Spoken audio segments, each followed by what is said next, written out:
minuts i seran les 6 de la tarda. El No em pots dir que no, continuem la festa, perquè encara li queda una alenada de vida. No sabem si el que vindrà acaba de rematar-ho, És a dir, el que vindrà ara, l'Elisenda Pineda. Ho farem igualment. Pineda, última secció del No hi fan res de bo. No saps la pena que tinc i la llàstima que ara mateix m'envaeix el meu cor, Sembla que va ser que començàvem la temporada d'estiu i avui ens quedarà pensida com un ocellet. Fotrà la fi d'encagar elàstics, estimada. No cal que em facis un drama, Pineda. Clar, tu, Rai, que te'n vas de vacaciones, Però ja em diràs què farà la gent a casa seva, sense programa ni alegria per viure. Ja sé què em vas a dir. Pineda, a Catalunya Ràdio, com m'acabes de sentir, dilluns que ve continua la programació. És programació d'hivern. No, ja sé que ens venen a substituir fins al juliol l'any que ve, però la població això ho acusarà. Pensa que entra el fred i que nosaltres marxem, això pot ser un drama nacional. Doncs ja l'arreglarem l'estiu que ve. Sí, ara no sé si plourà o fer la secció. Jo faria la secció. La fem o no la fem? Sí, la secció. Bé, doncs per aquesta petició popular totalment espontània, avui farem un repàs de les coses més cutres que hem pogut veure a les graelles televisives.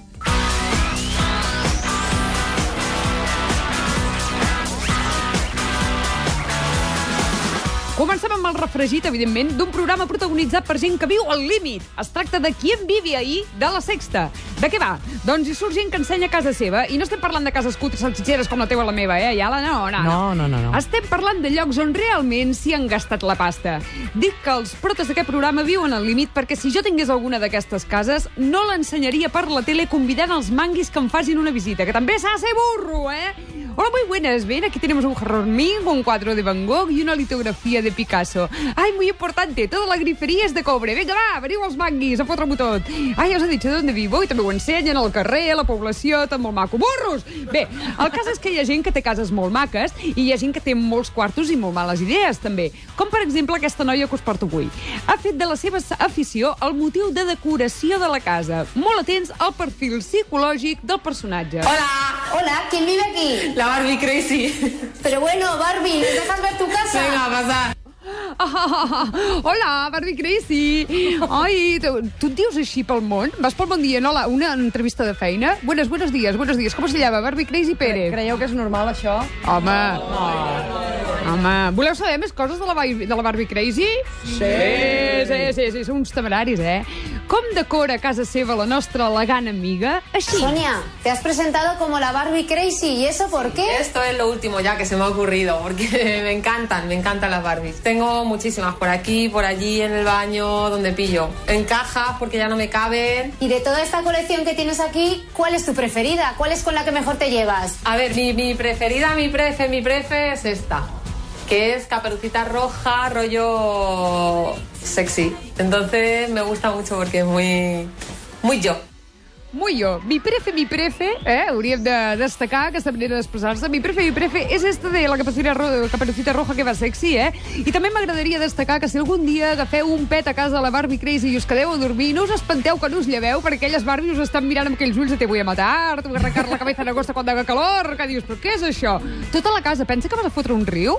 Ai, pensava que anaves a dir una altra cosa. No, bueno, i altres coses també, La Barbie Crazy i el Ken allà mirant-te, que dius, ¿puedes darte la vuelta una mica?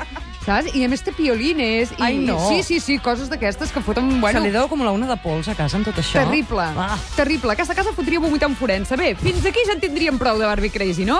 Ja ens ha quedat clar qui és. Però els amics de La Sexta són cruels i despietats i han pensat que encara no ho hem vist tot. Ells volen posar el dit a la nafra, arribar fins al moll de l'os de la informació.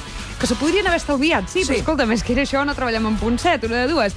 Molta atenció a la pregunta de la reportera a la Barbie. Li demana si hi ha un Ken, és a dir, si està casada. La Barbie diu això. Fota-li, Enric Crazy. Bueno, aquí vive Barbie, pero ¿hay Ken? Sí, lo que pasa es que el Ken está poquísimo. Claro. Está por la noche.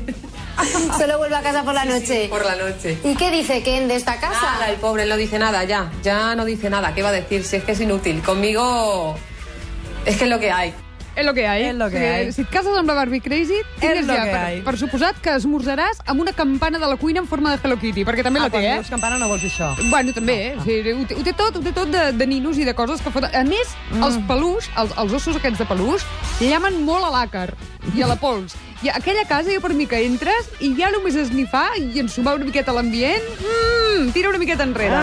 Bé, i el Ken dorm amb la Barbie? Gran pregunta. Doncs la resposta és clara. Què No. diu? No. Bueno, y no? esta es mi habitación de princesita con su coronita ahí en la cama, su... ¿Dosel? Eso, el dosel y la nubecita. Aquí todo el tiempo hace bueno. En una habitació de princesita dorm. Aquesta nena no s'ha fet gran.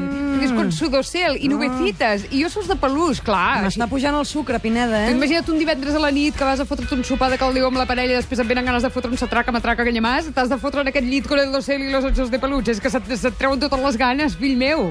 Festa de sábado noche, on t'està vist, Ja, això? i el Ken on pobreta dorm? meva? El Ken, pobret, no en tenim ni idea perquè no va sortint tot el capítol. El David tenia amagat. Se l'ha inventat. Però on sí sabem que dorm és el rei de la casa. Atenció. Venga, ahora os voy a enseñar la habitación del rei de la casa. ¿Quién es el rey de la casa, Sonia? Pues esta cosita. Esta es la Dumbo's room. Esta es Dumbo, esta habitación es también Dumbo me gusta mucho. Entonces, pues como tenía que ser también azul, dije pues azul pero de Dumbo. Y él es el que la disfruta. Bueno, sí. Hace buenas migas con Dumbo. Sí, bueno, no hace buenas migas con nadie. Clar, atenció No, als ja ho crits veig. del gat, que aquest pobre gat deu estar pensant que em portin a la gossera o a algun lloc on pugui viure millor. Que em matin. Clar, una habitació plena de dumbes només pel gat, Vull dir, és que feia faradar. Però escolta'm, això és el que hem vist aquest estiu, o un tastet del que hem vist aquest estiu. El que encara no sabem és el que faran aquesta nova temporada a les grelles televisives. Atenció, perquè la cosa veu una miqueta, si més no estranya, Atenció al que faran. A la cadena de Mediaset 4 faran un reality horrorós, un reality que es diu Padres Lejanos i que ho petarà més que l'1, 2, 3. El Padres Lejanos hi veurem 6 famílies amb relacions conflictives que tractaran de solucionar els seus problemes, agafa't fort, a la Patagònia. No podien anar més lluny, no? Jo crec que si es maten ja és per deixar-los allà, saps què vull dir? Vull dir, bueno, escolta'm, si s'han d'estovar, que s'estovin allà. Lluny. I que s'estovin lluny i que no ens emprenyin massa a nosaltres. Però la bomba no és aquesta. La bomba és el presentador. Atenció, el presentador de Padres Lejanos de 4. Decir te quiero tiene un extraordinario poder. Puede cambiar muchas cosas. Dices te quiero y todo empieza a moverse a tu alrededor.